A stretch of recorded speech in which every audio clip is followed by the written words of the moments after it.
معزز ناظرین السلام علیکم۔ ناظرین گرامی، گزشتہ کچھ سالوں سے اسلام تیزی سے پھیل رہا ہے کہ اسلام دنیا کا سب سے زیادہ تیزی سے پھیلنے والا مذہب بن چکا ہے، مگر اس کے برعکس دنیا کے کچھ مشہور لیکن بدقسمت ترین لوگ ایسے بھی ہیں جو کہ پیسے اور سستی شہرت کے لالچ میں آ کر نہ صرف اپنا ایمان بیچ رہے ہیں بلکہ مسلمان سے کافر بھی بن رہے ہیں۔ اسی لیے تو کسی نے صحیح کہا کہ دولت اور شہرت کا نشہ انسان کو کسی بھی حد تک گرا دیتا ہے، جس کے بعد لوگ اپنا ضمیر تو دور کی بات اپنا ایمان، عقیدہ اور مذہب بھی بیچ دیتے ہیں۔ اسی چیز کو مد نظر رکھتے ہوئے آج میں آپ لوگوں کو دنیا کے چند ایسے ہی مشہور لوگوں کے بارے میں بتانے جا رہا ہوں جنہوں نے اسلام کو چھوڑ کر کافر بننا پسند کیا۔ نمبر 1، انور شیخ۔ پاکستان کے حاجی انور شیخ کا شمار بھی ان بد نصیبوں میں ہوتا ہے جو مسلمان سے کافر ہو گئے۔ یہی وجہ ہے کہ انور شیخ کی مسلمان سے کافر ہونے کی کہانی رونگٹے کھڑے کر دینے والی ہے۔ واضح رہے، انور شیخ 1 جون 1928 کو پاکستان کے تاریخی شہر گجرات میں حج کے دن ایک کشمیری مسلمان گھرانے میں پیدا ہوئے۔ یہی وجہ ہے کہ ان کے والدین نے ان کے نام کے ساتھ حاجی لگایا تھا، مگر حاجی انور شیخ نے دولت کی لالچ میں نہ صرف برطانیہ جانا پسند کیا بلکہ برطانیہ جا کر گوری سے شادی کی اور اسلام کو چھوڑ کر ہندو مذہب اختیار کیا۔ یوں انور شیخ اپنی لالچ کا شکار ہو کر مسلمان سے کافر ہو گیا، جس کے بعد انہوں نے اپنا نام تبدیل کر کے انور شیخ سے انیرودھ گیان شکا رکھ لیا۔ اس سے بھی زیادہ دل دکھا دینے والی بات یہ ہے کہ انور شیخ کافر بننے کے بعد مرتے دم تک مسلمان مخالف مضامین لکھتا رہا۔ ان اسلام مخالف مضامین میں اسلام اور دہشت گرد نامی کتاب سر فہرست ہے۔ اسی لیے 1995 میں پاکستان کے مذہبی علماء اکرام نے ان کے خلاف فتوے جاری کیے۔ یہی وجہ ہے کہ انہوں نے پاکستان واپس آنے کی بجائے اپنی جوانی سے موت تک کا وقت برطانیہ میں ہی گزارا۔ ان کی وفات 25 نومبر 2006 کو برطانیہ کے مشہور شہر کارڈف میں ہوئی۔ نمبر 2، شمس پہلوی۔ ایرانی شہزادی شمس پہلوی کی مسلمان سے کافر ہونے کی کہانی انتہائی افسوسناک ہے۔ شمس پہلوی 28 اکتوبر 1927 کو ایران کے دارالحکومت تہران میں ایران کے شاہی خاندان میں پیدا ہوئی۔ یاد رہے، ایران کے بادشاہ رضا شاہ پہلوی کی بڑی بہن شمس پہلوی کے بارے میں یہ بات مشہور ہے کہ انہوں نے اسلام کو چھوڑ کر عیسائی مذہب کیتھولک اختیار کر لیا تھا، یعنی ایرانی شہزادی شمس پہلوی مسلمان سے کافر ہو گئی تھی۔ دراصل حقیقت یہ ہے کہ شہزادی شمس نے 1940 میں اسلام کو چھوڑ کر رومن کیتھولک مذہب کو اپنا لیا تھا، جبکہ تاریخ ہمیں بتاتی ہے کہ 1979 کے ایرانی انقلاب کے بعد شمس پہلوی کو ان کے اپنے شوہر اور بچوں کے ساتھ ایران سے جلا وطن کر دیا گیا تھا، جس کے بعد شمس پہلوی نے امریکہ کی مشہور ریاست کیلیفورنیا میں رہنا شروع کر دیا تھا، مگر انہوں نے ایک بار پھر ایران واپس آ کر شاہی خاندان میں رہنا شروع کر دیا تھا۔ لیکن ایران میں اسلامی انقلاب آنے کے بعد شہزادی شمس نے ہمیشہ کے لیے ایران کو چھوڑ کر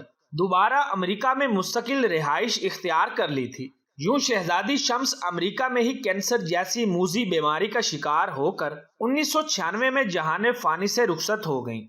نمبر 3، تلنکارتنے دلشان۔ دوستو، انتہائی افسوس سے کہنا پڑ رہا ہے کہ سری لنکا کے مشہور ترین کرکٹر اور سابق کپتان تلنکارتنے دلشان کا نام بھی ان لوگوں میں شمار ہوتا ہے جنہوں نے پیسے اور سستی شہرت کے لیے اسلام کو چھوڑ کر دیگر مذاہب کو اختیار کیا۔ ان کی اسلام چھوڑ کر کافر بننے کی کہانی انتہائی ناقابل یقین ہے۔ یاد رہے، تلنکارتنے دلشان کی پیدائش ایک مسلم گھرانے میں ہوئی تھی، تبھی تو ان کے والدین نے ان کا نام توان محمد دلشان رکھا تھا۔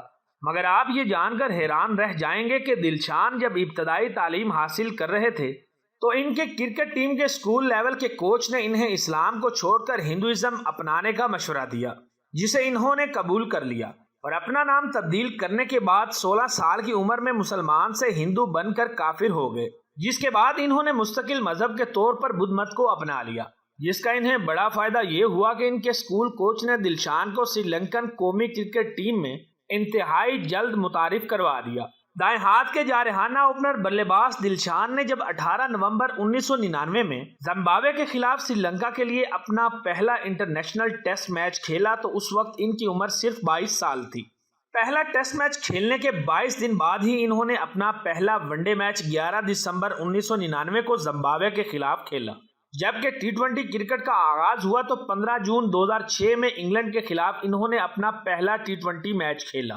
یاد رہے انہیں دنیا کا پہلا ایسا کرکٹر ہونے کا اعزاز حاصل ہے جس نے سب سے پہلے ٹیسٹ، ون ڈے اور T20 میں سینچری سکور کی تھی۔ نمبر 4، نرگس دت۔ ناظرین، نرگس دت 1 جون 1929 کو بھارت کی مشہور ریاست کولکتہ میں ایک مسلمان گھرانے میں پیدا ہوئی۔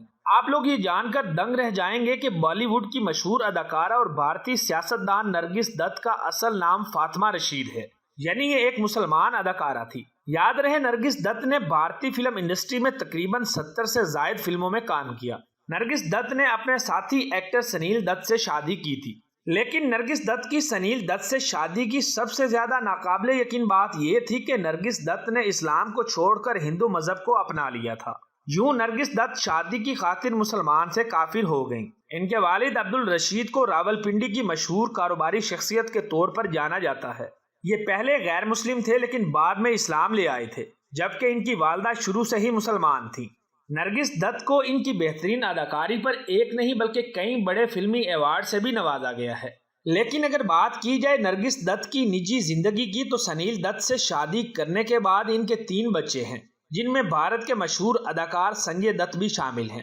افسوس کہ نرگس دت 3 مئی 1981 کو 51 سال کی عمر میں کافر ہوتے ہوئے وفات پا گئیں۔ نمبر 5، تسلیمہ نسرین۔ تسلیمہ نسرین بنگلہ دیش کی مشہور لکھاری ہیں۔ یہ 25 اگست 1962 کو مشرقی پاکستان یعنی آج کے بنگلہ دیش کے ایک مسلم گھرانے میں پیدا ہوئیں۔ ان کے والد ایک مسلمان ڈاکٹر تھے۔ تسلیمہ نسرین نے 1976 میں اپنی سکول اور 1978 میں کالج کی تعلیم حاصل کرنے کے بعد ڈاکٹر بننے کے لیے یونیورسٹی آف ڈھاکہ میں ایڈمیشن لیا، جہاں سے انہوں نے 1984 میں MBBS کی ڈگری حاصل کر کے اپنی گریجویشن مکمل کی، مگر پھر اچانک اسلام چھوڑ کر ایتھیسٹ یعنی لادین ہو گئی، جس کے بعد انہوں نے اسلام اور مسلمانوں کے خلاف کئی جرنل اور کتابیں لکھی، جن میں زیادہ تر کتابوں پر بنگلہ دیشی حکومت نے پابندی لگا دی، جبکہ تسلیمہ نسرین کو بلیک لسٹ میں ڈال کر بنگلہ دیش سے جلا وطن کر دیا گیا۔ جلا وطنی کے بعد 1990 میں ان کے لکھے گئے جرنل، ناولز اور مضامین کی وجہ سے تسلیمہ نسرین کو عالمی طور پر شہرت حاصل ہوئی۔ یورپ اور امریکہ میں 1 دہائی گزارنے کے بعد تسلیمہ نسرین نے انڈیا میں رہنا شروع کیا، یہاں سے بھی ان کو 2008 میں نکال دیا گیا، مگر پھر بھی آج یہ ریزیڈنٹ پرمٹ پر بھارت کے دارالحکومت دلی میں رہائش پذیر ہیں۔ یہی وجہ ہے کہ تسلیمہ نسرین کی مسلمان سے کافر ہونے کی کہانی ہر سننے والے کو رلا دیتی ہے۔ تو دوستو، یہ تھے دنیا کے 5 مشہور ترین انسان جنہوں نے دولت، شہرت، موج مستی اور دنیا کی رنگینیوں کو سب کچھ سمجھ کر اسلام کو چھوڑ دیا اور دنیا کے لالچ میں آ کر کافر ہو گئے۔ ان کے بارے میں آپ لوگوں کی کیا رائے ہے کامنٹ کر کے ضرور بتائیں۔ امید کرتا ہوں کہ ہمیشہ کی طرح آج کی یہ ویڈیو بھی آپ لوگوں کو بے حد پسند آئی ہوگی۔ ویڈیو پسند آنے کی صورت میں اسے اپنے دوستوں کے ساتھ فیس بک، واٹس ایپ اور دیگر سوشل میڈیا سائٹس پر بھی شیئر کریں تاکہ ہماری حوصلہ افزائی ہو سکے۔